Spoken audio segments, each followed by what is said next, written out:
That's so to our view from the boundary. Well, we can't help but feel sorry for him, can we? He's had to suffer weeks watching Michael Vaughan and Phil Tufnell dance, so he deserves a good day out.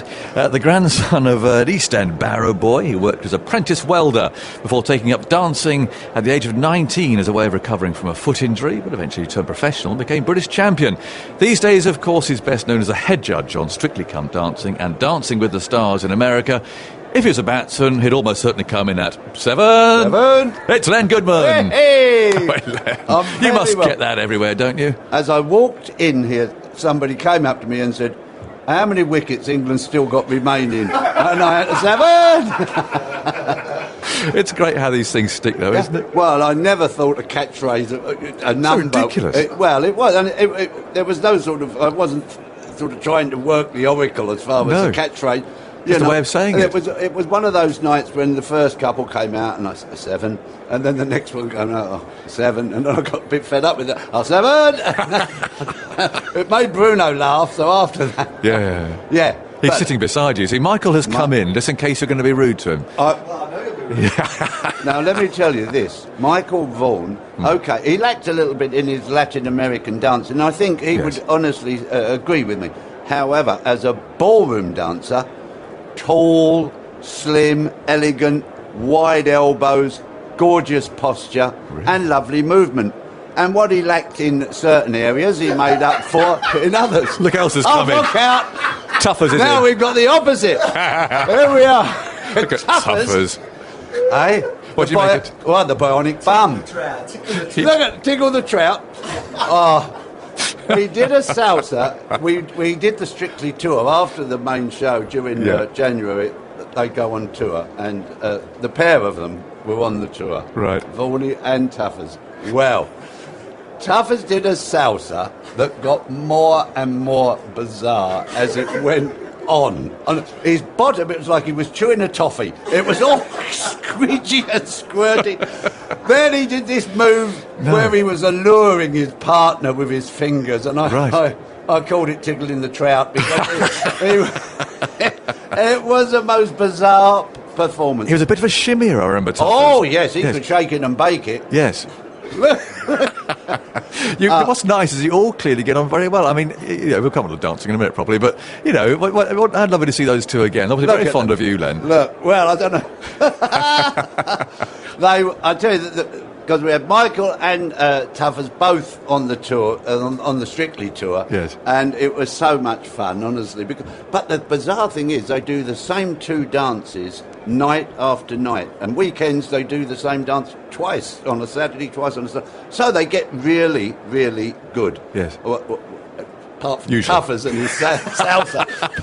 But that just got more and more bizarre. You know, what he lacked in dancing skills, he made up for, honestly, in entertainment. Character. And I know that by the end of the run that we did, I was giving Tuffers a 10. He got a 10 from Len. Did he? Yeah. Mike got a 10 from Len for his ball. Oh, I couldn't help myself. But the thing was, I was so fed up with the whole tour, I gave everyone a 10. But they deserved it, both of them. And you must have quite a lot of respect for these fellows, admiration, actually, for coming on and doing it. Sometimes I'm maybe a little bit on the critical side, but quite often that's not because I want to be critical, it's because the show is live. Yes. And the only way that, if they're running a bit over, the only way they can make it up is really through the judges, because the dance is the dance and so on. So they'll come while they're just between dances and say to us, "We're running 2 minutes over, you've got to be really short." So whereas I prefer to do like a little bit of positive if I'm going to do a negative, so I might say, you've got lovely posture and your hold was good. Unfortunately, your footwork, and I thought I'd do a positive and a bit of negative. Sometimes you can't do that because they say you've got 5 seconds. So you have to just pick on one thing. Exactly. But overall, I try to tend to be more positive than negative. And the reason, I've got so much admiration for all of those celebrities. To go on a ballroom dancing thing live in front of millions of people and one go. It's not as though it's pre-recorded and you can go, well, I'll muck that up a bit. Can I have another shot at it? You have no other chance. You have no other chance. It's in there and you do it. And I don't know why they do it. I don't know why you'd put yourself through it. It's a bit like me having to go out there and face those fast bowlers. I could not do it. No. Unless I wore a full suit of armour. No, I'm not worrying about a few bits of padding here and there. I would have to have a shield and a full set of armour. I couldn't run, Piece obviously. the works. That's why I started playing a bit of... I played as a kid at school, Yes. and then after that I was working in a firm, and they had a bit of a cricket team, and if they couldn't find someone, Goodman would turn up for us. And so I did, and I used to go in and play a bit for them, just really to make up the numbers. But I stopped when we played some team from Tooting, I think, or somewhere like that. And there I go, they said, well, you can go in number 8 then. And in I went, and then I've got this man coming at me. I've got a glove on that all it had was like rubber spikes. Oh, they were the back. ones, weren't they? Yeah. Little green rubber spikes. Green rubber spike, one glove, one pad, right, nothing else. I stuck a toilet roll down me underpants to give myself a bit of protection in the nuptials.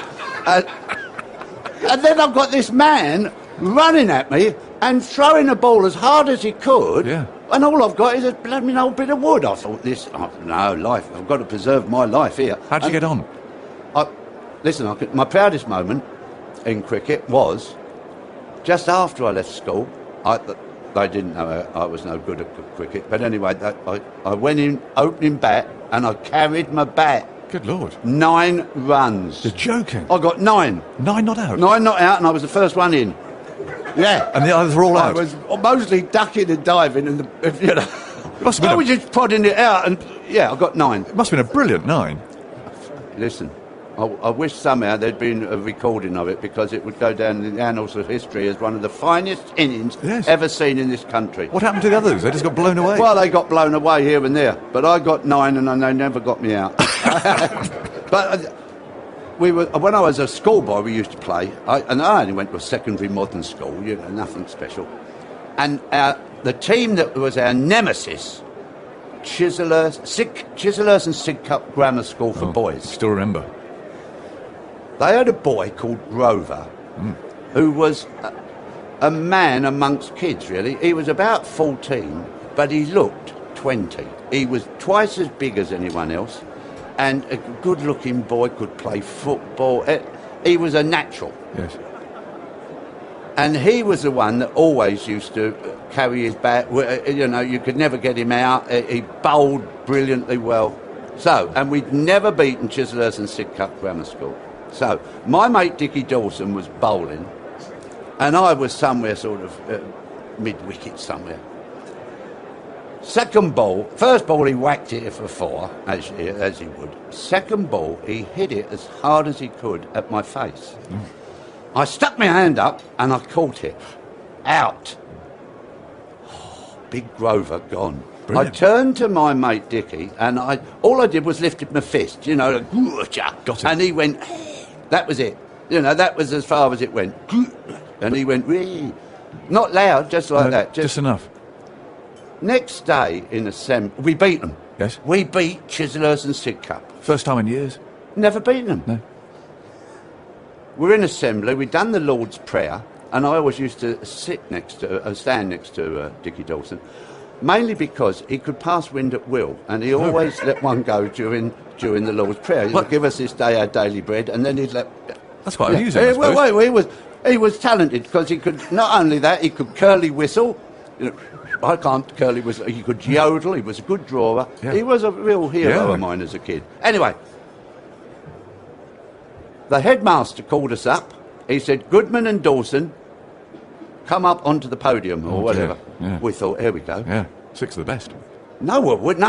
This was over the cricket. Oh, I see. I thought we were going to get congratulated for getting Grover out.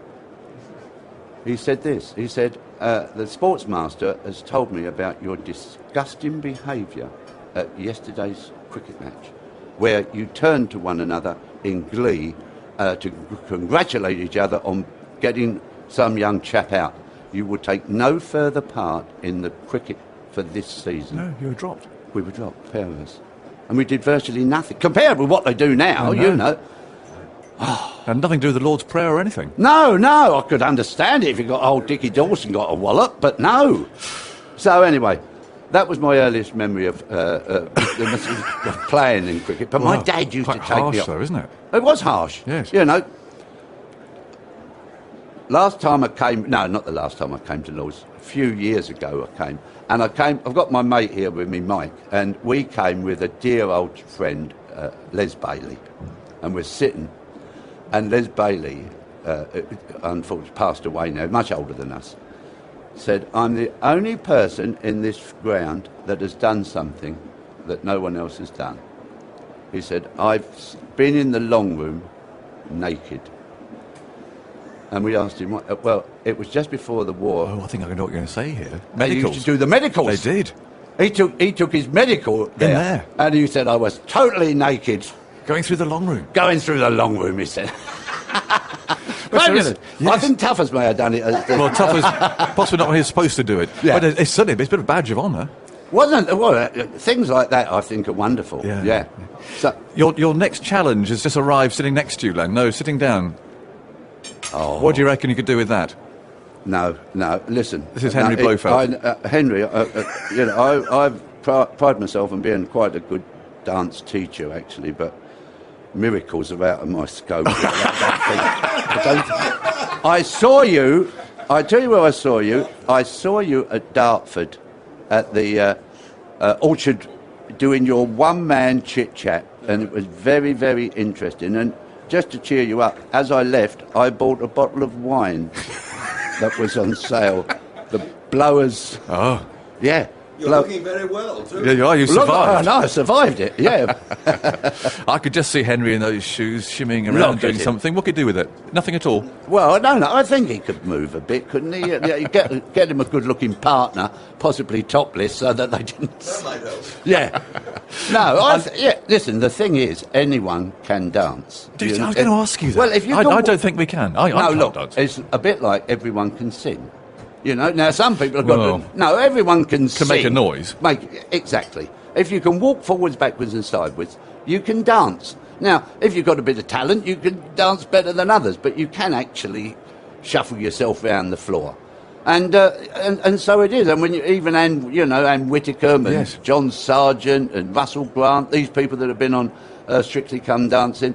They can all dance to a degree.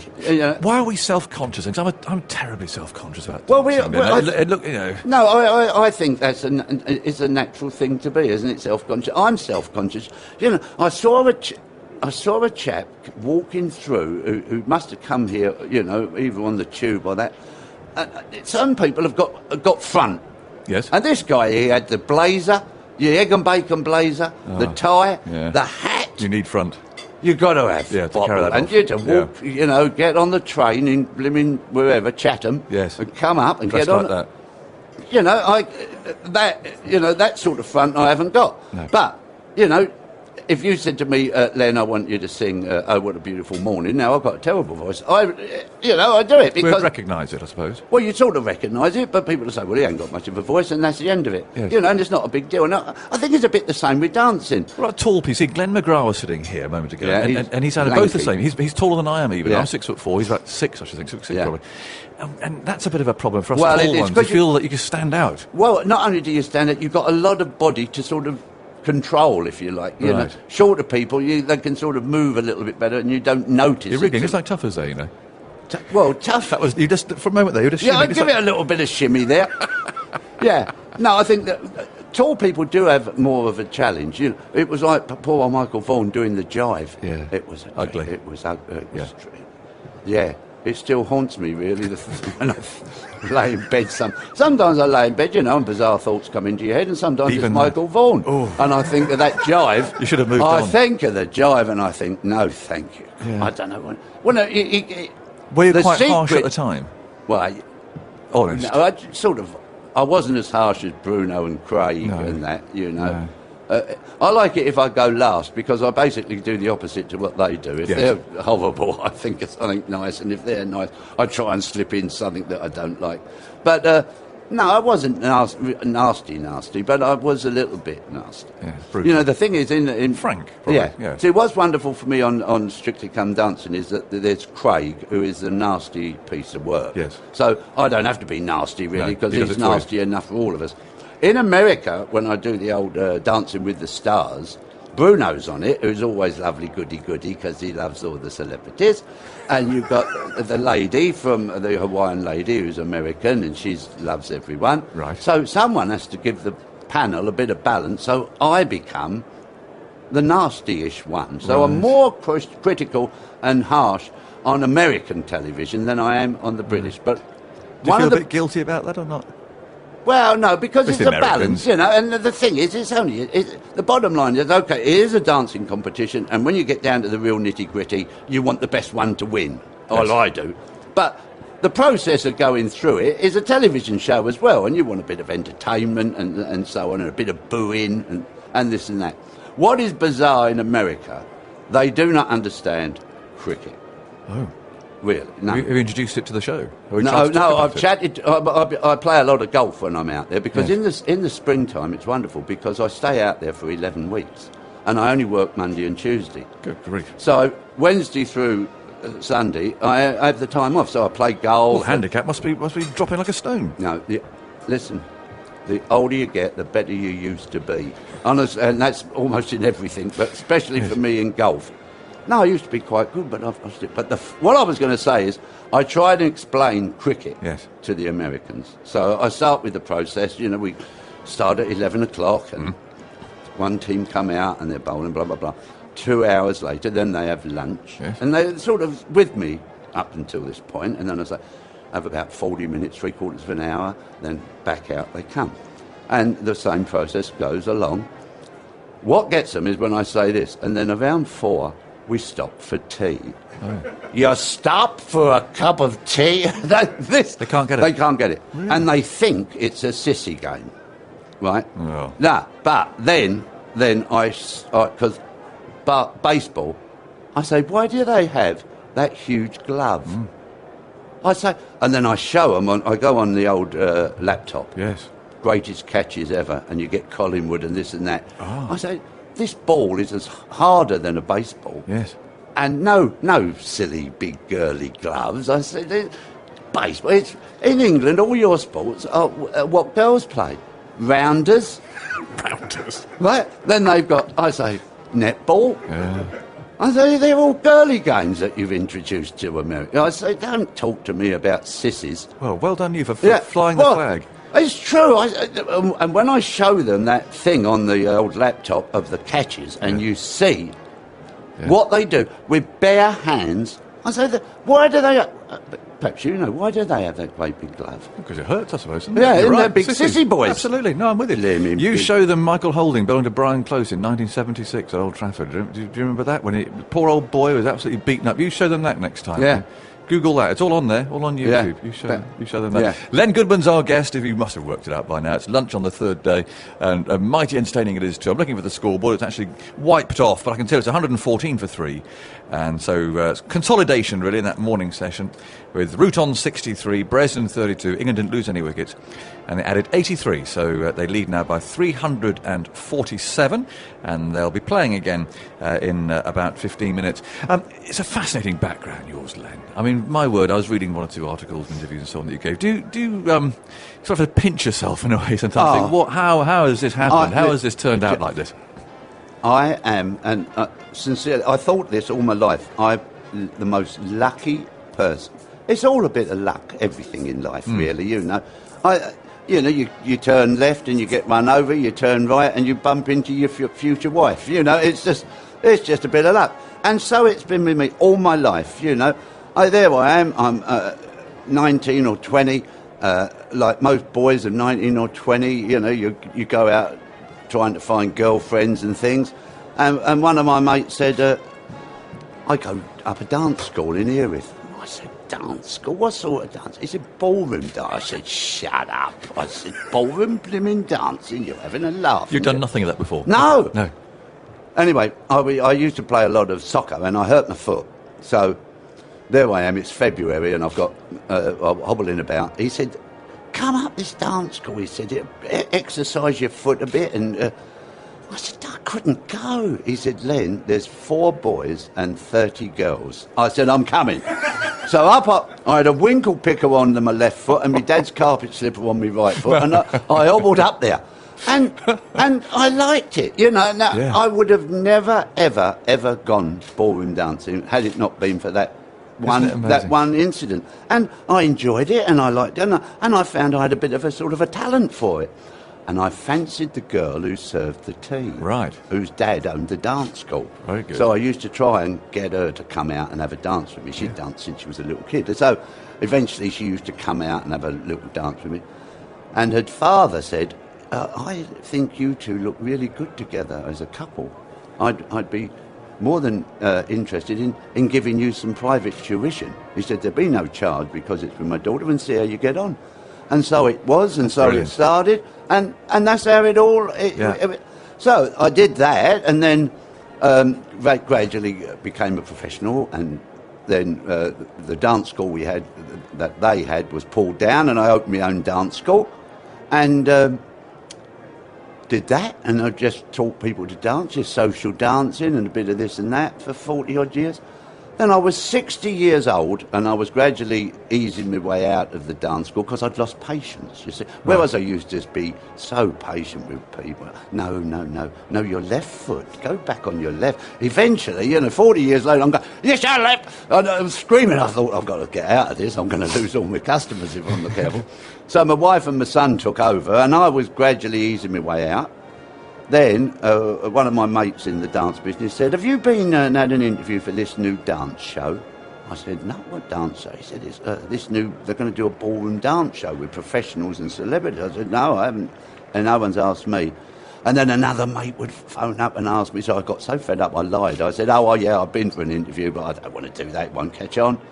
So anyway, eventually, about a month before the actual show started, I got the call. Right.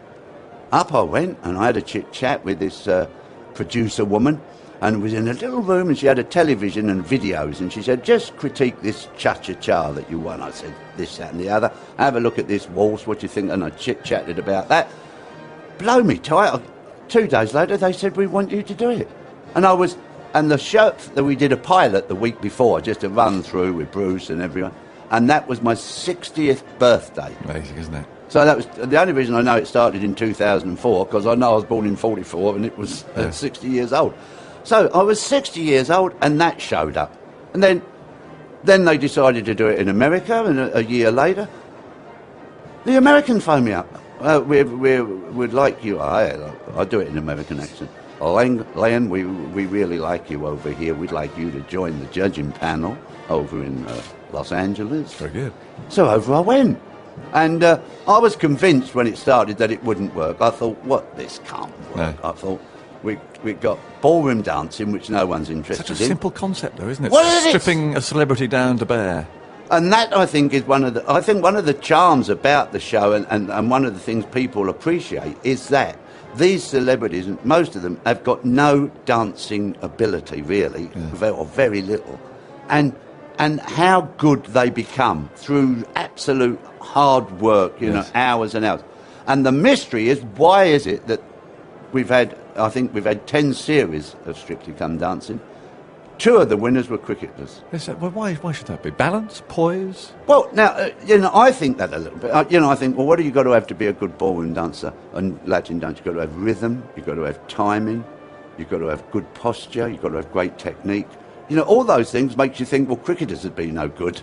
But also, that being kind, Darren Gough doesn't strike you when you see him as being someone who's light on his feet. Goughy shouldn't have won it. Colin Jackson should have won it that year, but he did a bizarre final dance. But Goughy was good. Yes. Lovely ballroom, ballroom. Confident again. Yeah, lovely. But the one really was good was Ramprakash. Yes. He was terrific. 2 of my best dances I ever saw was Ramprakash doing a salsa and doing an Argentine tango. He was the real deal as far as I'm concerned. Yeah. But why is it they've had lots of boxers on, either in Britain or in America? Hopeless. Yes, is that strange? Tennis players, they've had 3 or 4. Hopeless. Yeah. Cricketers, by and large, all of them at least competent, if not brilliant, Yeah, that is really odd, isn't it? It's just, I don't know why it should be, and why, one's, I don't know. And the same in America, they've had 3 American footballers win it. 3. Right, big, beefy linebackers or whatever they're called, you know. Yeah. 3 have won it. You know, why? Rugby players were great. Austin Healey was good. Matt Dawson. Yep. Yeah, you know. So that they've produced good dancing. And it's just funny how some sports transfer onto the dance floor well and some don't. How much of the accent and sort of the East End part of you is all part of the deal as well, do you think? I mean, let me tell you something, and I think this is a terrific... when I first got asked to do Strictly Come Dancing, I was like you would be. I'd never done any television or anything. I was a bit nervous, and I was frightened I'd come over wooden and, you know. And I said to the producer, a lovely lady, Izzy Pick, and I said, and this is the night of the show, you know what I mean? So I said, I'm really nervous, Izzy. I said, I just don't want to come over wooden or, you know. She said, Len, there's only 2 things. Be yourself and be honest. And I think that's true for most of us in most things that we ever do. Yes. And that's what I've always tried to do. Be myself and be honest. Yeah. And if you do that, I don't think you can go wrong, really. No. And the sort of childhood that you had, I mean, this was sort of barra boy business, I know it's kind of a bit cliched, but I mean, to start life like that. Well, my granddad had a fruit and veg stall in Bethnal Green. Right. And then, when I was about 5, I suppose, he got a shop. So, you know, got in Bethnal Green Road, little shop. So lovely. But he kept the stall. So he had the stall outside, which sold salad, and inside you got your cabbages and Brussels and stuff. And when I was 11, all through my summer holidays or weekends, that was my job. I was the boy on the salad stall.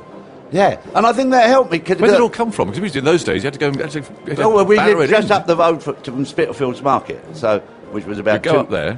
So my granddad would originally, when he first started, Monday mornings he'd pawn his overcoat or his watch or something, get 10 bob, and he'd take his 10 bob and go down to Spitalfields and buy what he could buy, and back he'd come and he'd sell that, and he'd go on till Saturday night. Then he'd go into the pawnbrokers, get his watch back, and then drink or give my nan a bit of money, and then Monday morning to start all that again, and that's how it was. And gradually they got another shop. They had 3 shops in the end, and it was in the time before supermarkets. So nowadays everyone gets their stuff in. Hello, what's happening? You all right? The band's going off. They play nice, didn't they? Didn't they play well? But does that make you appreciate life even more when you just I think so. That? Yeah. You know. I think doing that helped me to become what you do as a kid and growing up makes you. Who was it who said, "Give me the kid till they're 7 and I'll give you the adult"? And I think that's true. You know, and I think the way I was brought up as a kid has helped me to become who I've become. And watching cricket, was that involved with that? Always. Did Dad take you down? Always. My dad, we used to always go. My dad came from Walthamstow, so he was an Essex supporter, right? And because we lived in Kent, I always, as much as I followed my dad, I also had and they used to play, Kent and Essex used to play in Dartford, Hesketh Park. Cool, I've played there a few times. Have you? Yeah, it's got a slightly different name to us who played on it, but we'll stick with Hesketh. Yeah. Yeah, it was only a small sort of community. Yeah. But we always used to go there, and then if I was lucky, my dad would take me off to the Oval, because that wasn't too far to go to, and, you know, I used to sit there and watch all my heroes. My dad loved, he was an Arsenal supporter, and he loved, there was a good footballer, centre-half, Leslie Compton. Oh, yes, of course, brother of. Brother of? Dennis. And of course, I loved Dennis Compton. Yes. I couldn't wait to get my hands on a jar of Brill cream and stick it in and slick my hair back. Yeah, so we used to go and watch Compton and May. Was Compton he was that real sort of strong image as a kid then, was he? I mean, he really was this Brill cream man. See, and this is the sadness. He was like David Beckham or something. Yeah, well, you say Beckham, I think he is now. And this is what I find sad about now. The trouble is, once you get to a certain age, once you're getting pushing on to 70, everything was better before, and nothing much is any good now, and the future you can't even think about. And when I was a kid, there were so many people that you looked up to, proper role models, as far as, you know, May and Compton, and I remember with my dad watching Trevor Bailey, and he was, he was trying to, England were in a bit of trouble, and he was trying to keep his wicket as long as he could, and he was out of his depth really, and he was just letting the ball bash him, really, you know, and never rubbing it, and I mean, bulldog British spirit. And yet what's odd about that thing, about the fact that, you talk about those role models, you had such little access to them, though. I mean, apart from a newspaper, how else would you have known about these probably people? that's probably, you sort of shattered my illusion now. It's probably the fact that you do... They were just up there. They were just... People talked about them reverentially. Now, of course, any little thing that any of them do, staggering out of a strip club or something, it's all in the papers. In those days, you just admired them and for the sporting people that they were. You know. Now, I feel sad really, because I feel sad for the youth, because I don't know who they look up to now. There's not many people that you can. Beckham is a good example, though. Yes, he is. And some of the... He should dance, shouldn't he? Oh, He'd be good, wouldn't he? Well, why would he? I don't know. He wouldn't want the money for a start, would he? He doesn't want the publicity. But I'd have thought that programme would be more about that. I thought that the programme really is about proving to yourself that you can do it. It's a challenge, isn't it? It would be I think that's the right attitude to have. But I think some of them go on it as like a sort of a celebrity job centre, if you know what I mean. Right, revive a flagging career. You're not seen them for a long while, and then suddenly, oh blimey, I hadn't seen him for years, and the next thing you know, they're hosting the lottery. So. Has anyone had a complete nightmare on it? I mean, has there been a complete... Yeah, there was a boy on it called Matt D'Angelo, who was from EastEnders or something like that. Forgot the whole routine. Did about 4 bars. And you could feel it he forgot it, and he forgot it. Oh, how horrible. And she tried to shove him along, and then he forgot the next bit. And then 10 bars before the end, he just walked and sat on the stairs. Oh, no. Yeah. And what can you say then? Well, nothing, but... And we all had to say the truth, terrible marks. But, of course, the viewers felt so sorry for him. Yeah. Poor little devil. My mum told me off when I got back, because fancy being so nasty to that poor little boy. You made me, I had to vote 7 times for him. So summed it up. Yeah. So, and that's the charm of the show, I think. People think, oh, bless their hearts, and bring them back. It is a charming show, and Len, you've been utterly charming. You really have. Thanks for coming today. There is one person sitting here who, even if I was ever asked if they have to absolutely get to the bottom of the barrel, I ain't coming on. You're not? No. Well, I don't understand it. You're slim of hip, broad of shoulder. You've got a very good posture. Well, not at the moment, you're slouching a bit, but you've got a good posture. Prospects? I think good. I think you'd come out there, especially in your ballroom, you'd get at least a 7. Well, it's not going to happen. But listen, you've fulfilled one of my dreams. I've always wanted to come up into the media centre, and sitting here, I tell you what, it's absolutely fabulous. I've had a wonderful time. I hope I haven't made your listeners fall asleep. You won't have done it. It's been very nice to have a chit-chat. They'll have loved it. And thank you so much for coming on. Len Goodman, what a gent. Fantastic. There we go. View from the Boundary, they're always lovely, and none more so than that. On digital and online. This is BBC Radio 5 Live. bbc.co.uk/5live.